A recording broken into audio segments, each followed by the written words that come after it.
Hello and welcome to the latest edition of the Lakers Theory podcast. I'm your host, Shane Jackson. Joined with me, I would say as always, but that's not necessarily the case. Back with me is Austin Case, who missed the last pod where I went solo and just rambled for like 14 minutes. Uh, I'm glad to have you back, Austin, if only to have someone other than me talk. I couldn't imagine anybody actually liked listening to that. So how are you doing, Austin? And just I don't know anything to bring to the table. I don't know the last time you've been on the podcast. Um, I don't really have too much. Have some personal issues. My dad passed away.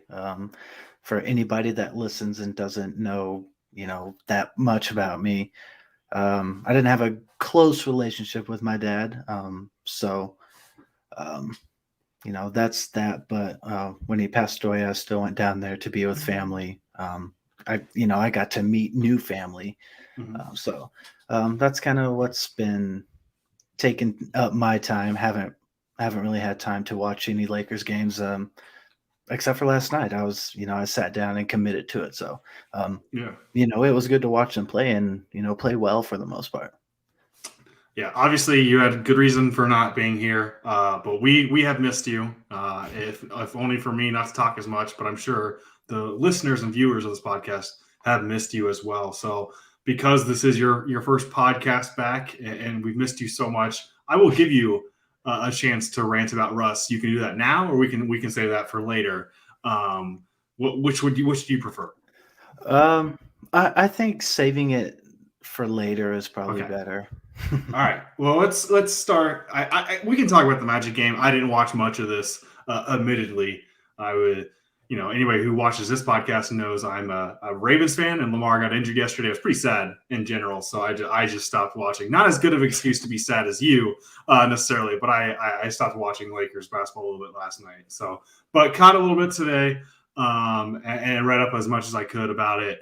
But really, I've been watching a lot lately, and it feels like it wasn't just last night against a really terrible team. Like this is the Lakers feel like, hey, they're taking steps in the right direction. Mhm. I feel like maybe we've used that language quite a bit already with this team, but I think this actually is apt. Um, the thing about this team is their problems weren't going to be fixed overnight, right? And so Mhm. maybe it may not look like it when you see certain losses, notably against the Grizzlies a few times out ago. But I think it's important that the Lakers look different the last 6 or 7 games, and I think you saw that kind of more in fruition against a really bad Magic team, but a Mhm. lot to take away from that in terms of positives. So, what'd you see from the Lakers against the Magic in that 106-94 win? Um, that's from the games that I've seen this year. Like that's the best that I have witnessed them play. It was good it was good to watch. I came into this game and I was like, I could see them losing. Like the Magic are a bad team and they like to lose to bad teams. Um, but kind of it was. I think it was decently close there at the half, but Mhm. I was just like, if they win the third quarter, they're gonna win the game, and like they just they went on a unbelievable run in the third quarter. I think they capped at like they were up 25. And so they let off the gas a little bit at the end, but I mean, I was just happy to see them kind of whoop up on a lesser team. It was just good to see. Yeah, I mean, what was your favorite part about that game? Honestly, the energy, just like Hmm. they were having fun. Like they just even the games that they've won in the past, like it doesn't seem like they're having that much fun, and most of them have been dogfights. So, Yeah. um, like if they get the opportunity just to kind of play loose, like not turnovers and stuff, but just to get in the rhythm and just be relaxed while they're out there, like they'll have a lot of fun. So. If this game is in the past few games are any indication like what it's going to be like moving forward, then it's going to be fun watching the Lakers. I'm really glad that you cited energy right away, because that's the thing that stood out to me. And the thing specifically that stood out to me because of that is that LeBron really set the tone there. Like, Mhm. obviously he had a great statistical game, 30 points, 11 rebounds, 10 assists. But the energy, like he set the tone on both ends of the floor. And honestly, it's something that's somewhat surprising, just how, those chase down blocks and all that, Mhm. like just the way he was putting an effort out there to kind of like send a message like, hey, this is what we have to do. And when the rest of the guys see the guy in year 19 is doing that, everyone Mhm. follows suit as well. And maybe this team, more than we anticipated, needed to see that, right? Like there's some Mhm. guys who are kind of bigger name role players that maybe were like, oh, I don't need to try as hard. And if you see someone like Mhm. LeBron trying, you're like, okay, I need to do this. So I Mhm. feel like sometimes we kind of throw around effort and energy too much, but in this case, I think it did mean a lot, especially that the LeBron really set the tone for the team. Mhm. Yeah, I like his two chase down blocks. Like it was, Mm-hmm. man, they're so amazing. Like it's crazy. Like the other statesman of the team in a way. Like he's still doing that stuff. Like and just hitting big shots and just acting like a kid. Like Mm-hmm. acting like the young players and stuff. Like it's so awesome. And if LeBron's acting like that, it's contagious. Like they're all Yeah. gonna feel that energy. So just having LeBron be, more relaxed and having a lot of fun like that, that's contagious. He claimed it was because he got 12 hours of sleep the night before, which I'm trying to think the last time I got 12 hours of sleep. It Mhm. was, it was a very long time ago. So Mhm. Oh yeah. don't know how LeBron can do that, but credit to him for doing just that. I would also like to point out that it did feel like they are finally running more consistently, offensive sets. They are like having a purpose with what they are doing Mhm. on that in their half court offense. They'll do pin downs with THT. On the last podcast, I mentioned how they're using Wayne Ellington more than just the guy who stands in the corner. They'll do ghost screens with him, or Mhm. and stuff like that. And you see some pick and pop with Russell and Carmelo. Like I just think that the Lakers are finally doing something and having a purpose with what they're doing in their half court set, which has honestly been a problem, all year. Mhm. But I think, there's been a lot of issues with this team. I would cite though their indifference on running any sort of game plan on that end of the floor has been probably their biggest. Like it felt like Frank Vogel's got a lot of heat, and I think deservedly Mhm. so. Like it felt like he was trying to play his way and not necessarily to the strength of his now new roster. Yeah. And I think now lately, the Magic's not just it's not just the Magic they did this to. I mean, it's been ongoing the last few games. I think that's been the key to this team, taking steps in the right direction. I just thought it was really noticeable against a Magic team where they could have been like, yeah, this team sucks.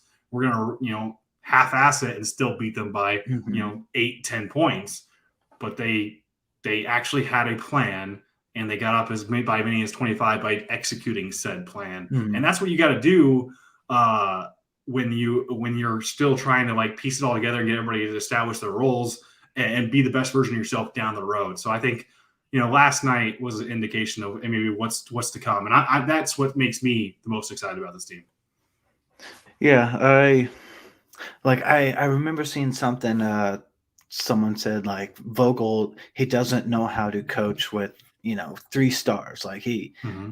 that was something that and honestly, I don't know, there might be a little truth to that, but I could see anybody having that problem. Like it would be, Yeah.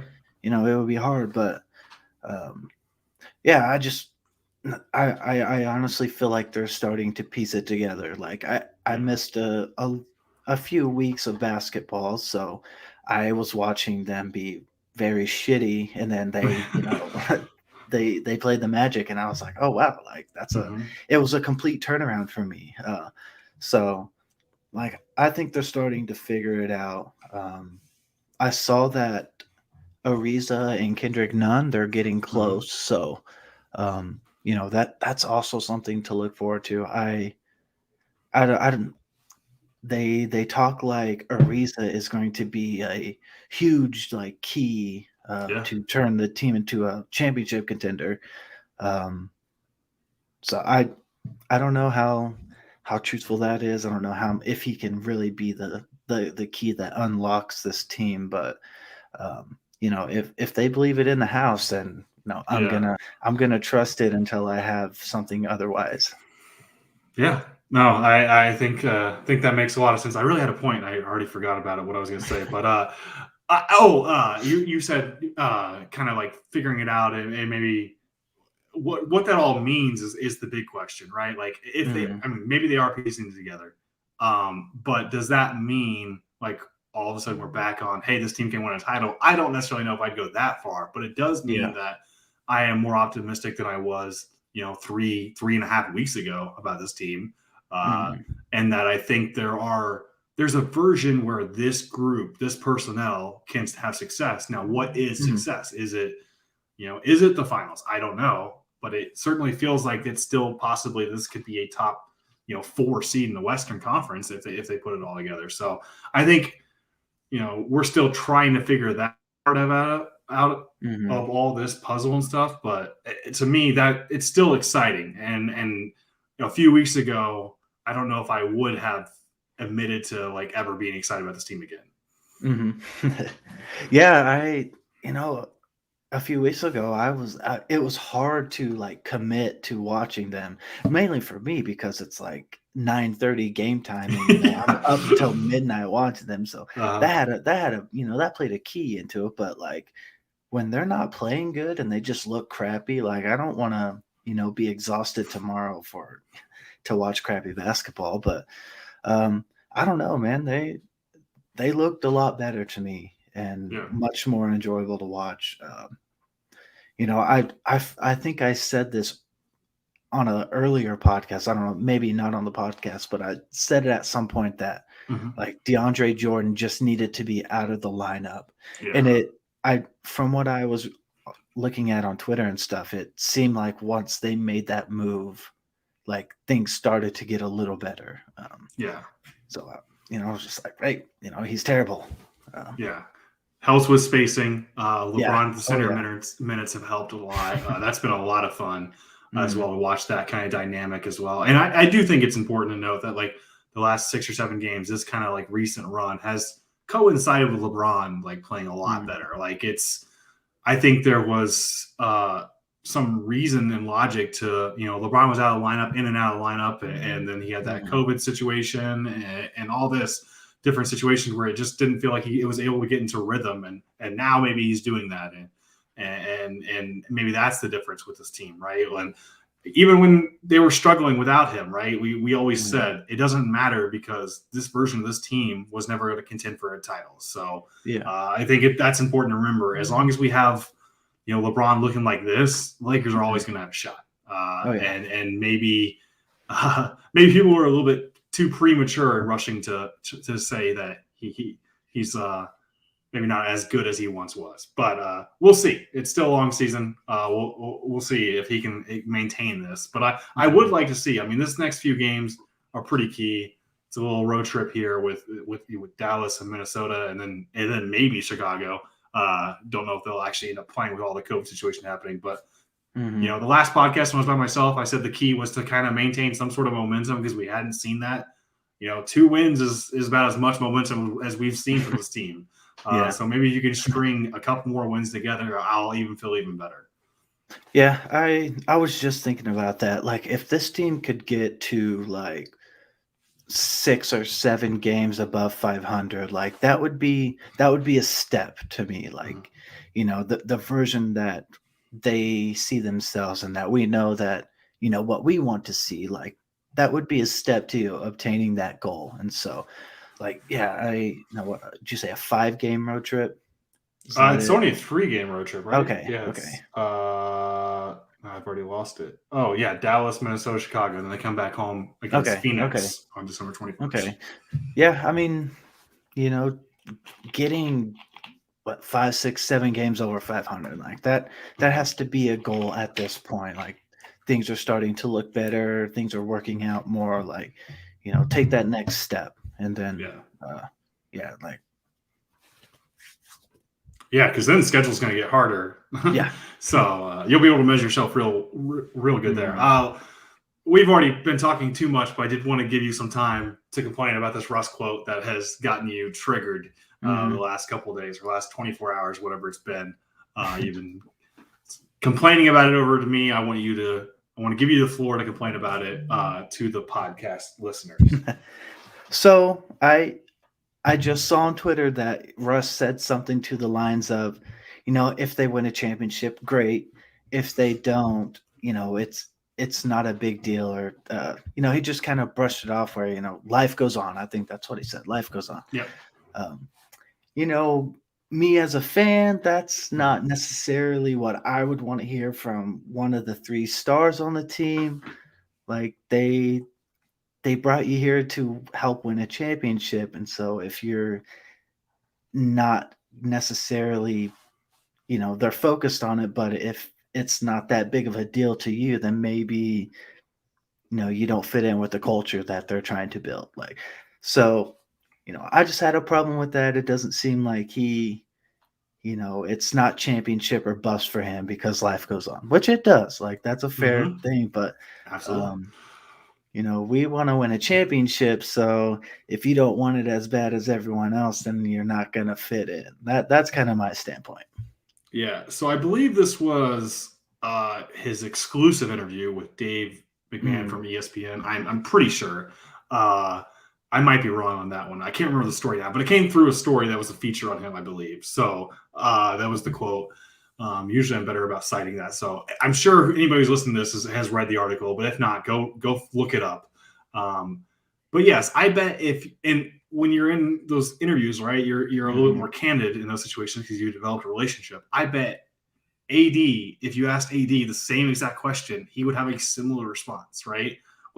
The people who wouldn't be that way are the people who are wired differently. Like LeBron's not going to say that because he's crazy. He's different.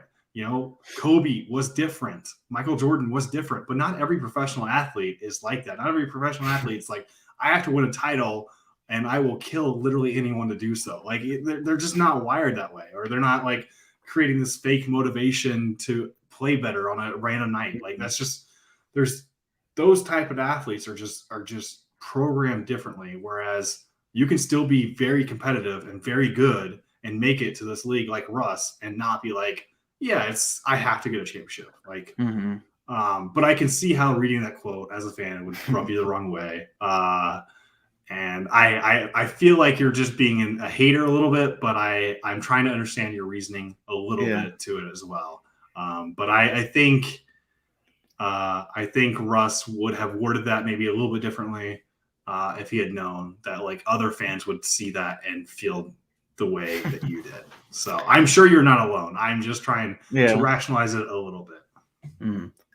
So I don't know. Maybe his name gets floated around in trades now.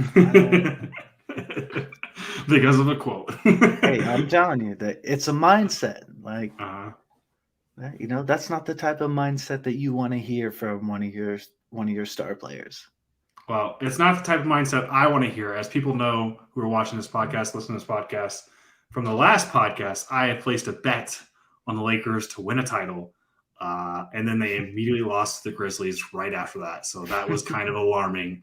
But I did not remain too discouraged. So I am in on the Lakers winning a title for more reasons than one. I would be a lot richer if they do. So if players could have LeBron mindset, even Russ himself, they have to win a title this year, I would be okay with that.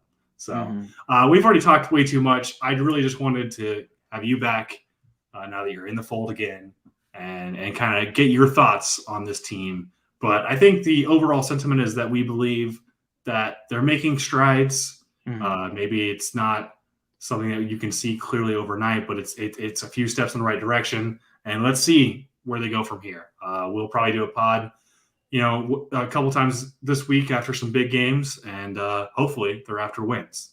So he's Austin Case. I'm Shane Jackson. Thank you so much for listening to a Lakers Theory podcast, and we'll see you next time.